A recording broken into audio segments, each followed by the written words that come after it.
sponsored by JMR Rentals, professional digital cinema and broadcast rentals in Brooklyn, New York. To find out more, visit their website, jmrny.com.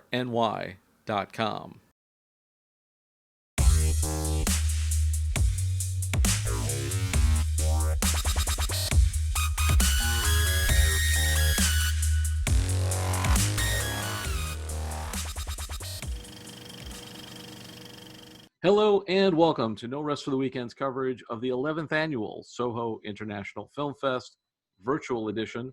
I'm Jason Godbey, and I'm alongside the lovely and talented Kayla Vera. Kayla, how does it feel to be covering a film fest virtually? Hi, Jason. Well, I'm not gonna lie, it's a little different, but I got my couch, my refrigerator, my drink, so I guess I can't complain. It's not a bad gig, and you don't have to wear high heels, Wearing sneakers. Your feet don't hurt when you're doing this. You don't have to. It's not long hours.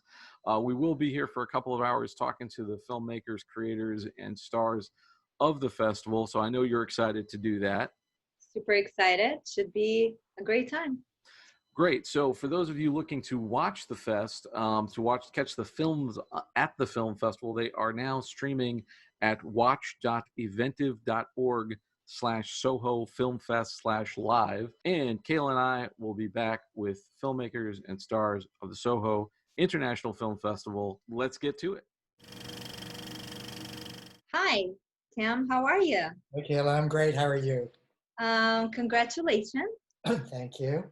And how does it feel to be a part of Soho International Film Festival this year, now that it's virtual? Well, it's great. It's an important festival. It's one we were very eager to participate in. We haven't in the past, although we've tried, so we're happy about this year. For filmmakers, the best part of a festival is seeing other filmmakers, seeing the audience react, and doing a live Q&A. I think Soho has done a really good job to pivot to virtual, and is doing great things like this to sort of make up for those lost experiences. Tell us a little more about your project. Is that a short film or is that a feature? It's a feature documentary. Okay. I met Pedro Opeka. The title of the film is Opeka. I met Pedro Opeka while I was filming in Madagascar for a prior film, Okay. which was about the social and political distress in Madagascar, one of the world's poorest countries.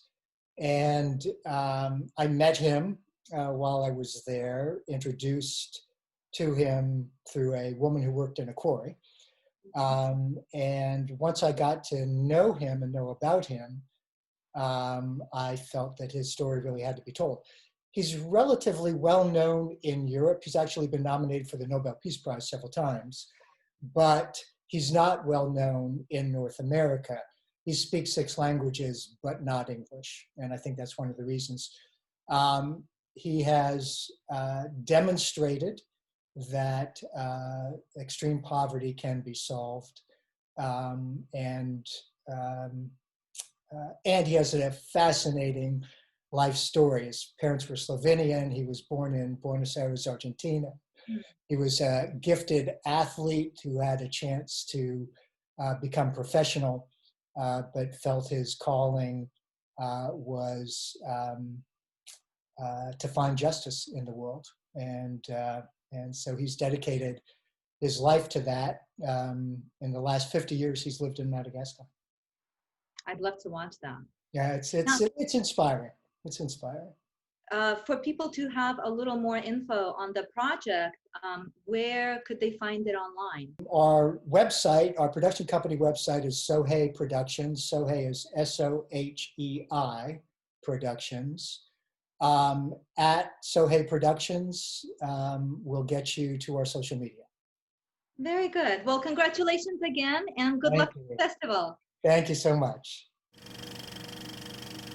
So we're here with Julie Rowan, the director of the Year of the Time feature documentary. Julie, congratulations. How do you feel Thank about you. being here today? I'm so excited to be at the Soho Film Festival. Our documentary, the majority of it was shot in New York, and we're just so happy that it could premiere at New York Festival and particularly at the Soho Film Festival. Yes. Tell us a little bit more about your project. Our documentary takes a look at the past 100 years, focusing on women fashion designers, their impact in the fashion industry. We have designers of today talking about the past and the present and the future of design. And they are wonderful group of women that we have in our documentary, and really just sort of a love of fashion and women over the years, and how some of these women started their businesses when they didn't have the right to vote and they didn't have the right to their properties. So each decade sort of tells a different story about the woman's journey over the past 100 years, and fashion is sort of a beautiful visual for that. I love that. Sounds amazing. Tell us, where can we find some more information about you and your project online? You can go to theairoftheTime.com, and you can follow on Instagram at The Air of the Time. That's awesome. Well, congratulations again, and good luck at the festival. Thank you so much. So we're here with Gretel Claggett, the writer-director of Storm Chaser. Gretel, congratulations. Tell us, how does it feel to be here today at the Soho International Film Festival? Oh, thank you, Kayla. It's so wonderful to be a part of the Soho International Film Festival. It's actually the first time that I've had a project in the festival. I've known about it for a number of years, and I am based out of Greenwich Village in New York City. So really great, even though it's virtual, great to be, you know, someplace that's New York born and bred. Tell us a little bit more about your project.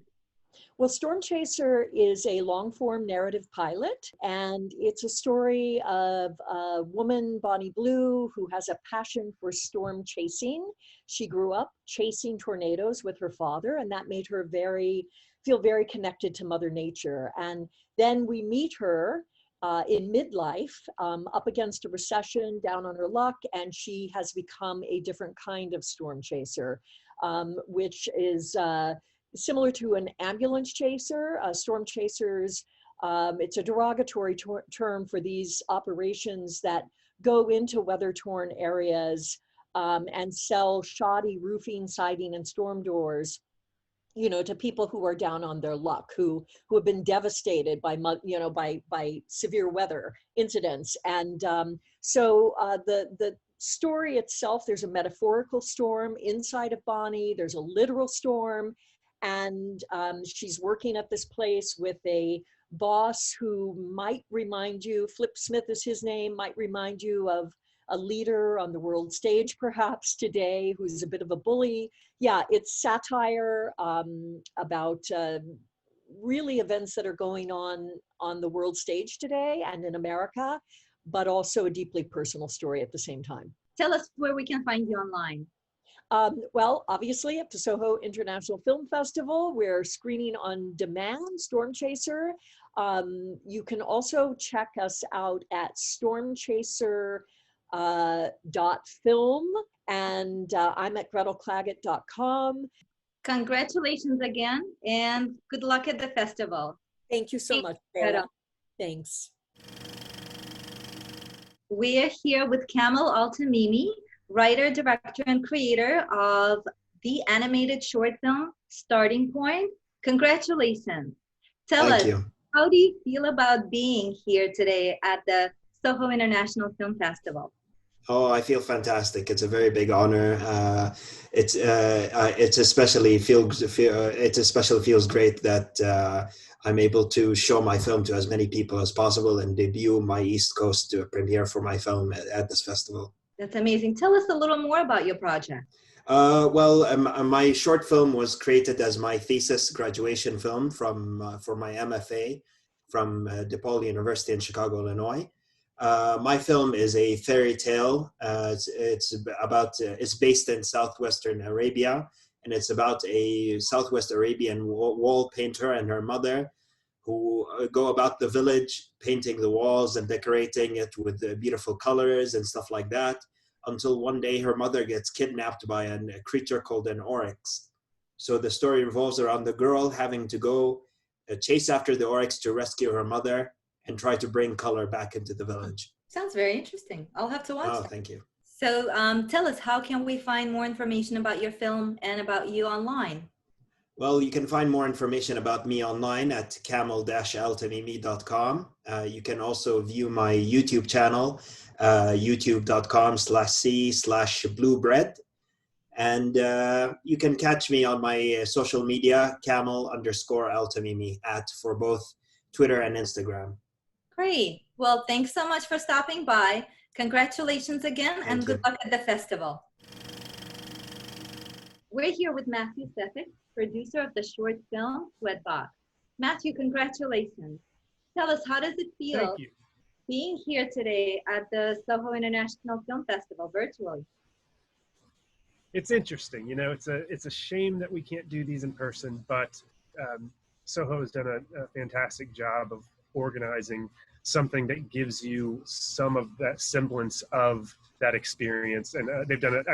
Hats off to them. They've done a fabulous job. Tell us a little more about your project. So Sweatbox is the story of two children who are trapped inside during a lethal heat wave when a criminal arrives begging for shelter.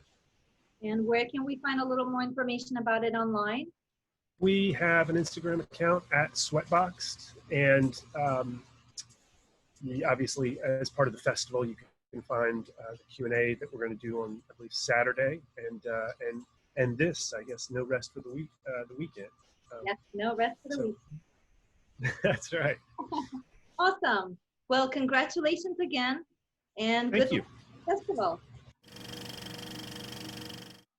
We're here with Misha Ip from Australia, the creator of the short film Weezy Goes Outside. Misha, congratulations. Tell us, how does it feel being a part of the Soho International Film Festival? Thank you so much. Just for my due diligence, I'm not the creator, I'm the producer. The creator is Eloise Wilson. But it feels fantastic to be here. I have been so excited to see how well Soho has put together this festival and given us the opportunity to do the kinds of things that we usually do at film festivals, like networking and meeting other filmmakers and talking in a more public way about our work. So it's so cool. I'd like to know a little more about your project. Tell us a little more, please. Okay, well, it's a delightful stress comedy. It's quite quirky about a girl whose best friend dies, and her best friend is a goldfish named Boo Boo. and Boo Boo dies of a heart attack, and she is very sad, so she goes on a long journey to figure out the best place to honor Boo Boo. Like, she kind of is thinking about like wanting to bury Boo Boo, but maybe release Boo Boo to the ocean, but maybe the Gowanus Canal in Brooklyn. Like, she's so it's a delight, and there's like a lot of magical realism moments where people kind of show up and she has an experience, but then they like disappear, and like it's lovely. Yeah, and actually Eloise, the creator, calls it a love letter to the city, to New York City. It's amazing. Very cute. Where can we find a little more info about you and the writer, director, and the project online? So Eloise and I have a production company called Little Y, and we are at littley.co, and that's the letter Y, not the word. So our website is www.littley.co, and then also on Instagram and Facebook, we're also the same address. Okay, cool. Well, thank you so much for stopping by. Congratulations. Thanks for having me. And good luck at the festival. We're here with Michelle Maurer, director of the feature The Never List. Michelle, congratulations, and tell us, how does it feel to be a part of the Soho International Film Festival? Well, thank you. It's been incredible. I mean, we are so honored to be not only to be a part of the festival, but to be selected as the opening night film is just beyond all of our wildest dreams for this little project. So we're super excited. That's amazing. we would love to know a little more about it. The Never List follows a young teenage girl who's, perfectly planned teenage life is derailed upon the death of her best friend. And she and her best friend, when they were, younger, like to play dress up, as a lot of little girls do. But they would like to dress up as bad girls named Vicky and Veronica, and come up with all kinds of ideas of things that Vicky and Veronica would do that Ava and Liz would never do. And they compiled this list called the Never List of things that they would never do. When Liz is killed in a car accident, then Ava decides her way of honoring her best friend is to complete the Never List, leading to all sorts of adventure, romance, and unfortunately, some not so wonderful things as well. Life lessons, lots of life lessons. Now, tell us, is there more information about the film online? Yes, we're actually in the process of putting together our website now, so we don't have that up and running just yet, but we are on all the social media. We're on Twitter, we're on Instagram, Facebook under Never List Movie. Well, congratulations and good luck at the festival. Awesome, thank you. And that's all from opening day of the 11th Annual Soho International Film Festival Virtual Edition. I'd like to thank all of our guests as well as our sponsor, JMR Rentals. For more of our content, including our movie reviews, visit our website, norestfortheweekendpodcast.com. Don't forget to like, rate, and subscribe on your favorite podcast app. For Kayla, Vera, Behind the Rubber Productions, and myself, I'm Jason Godbey. Thanks for joining us. We'll see you next time.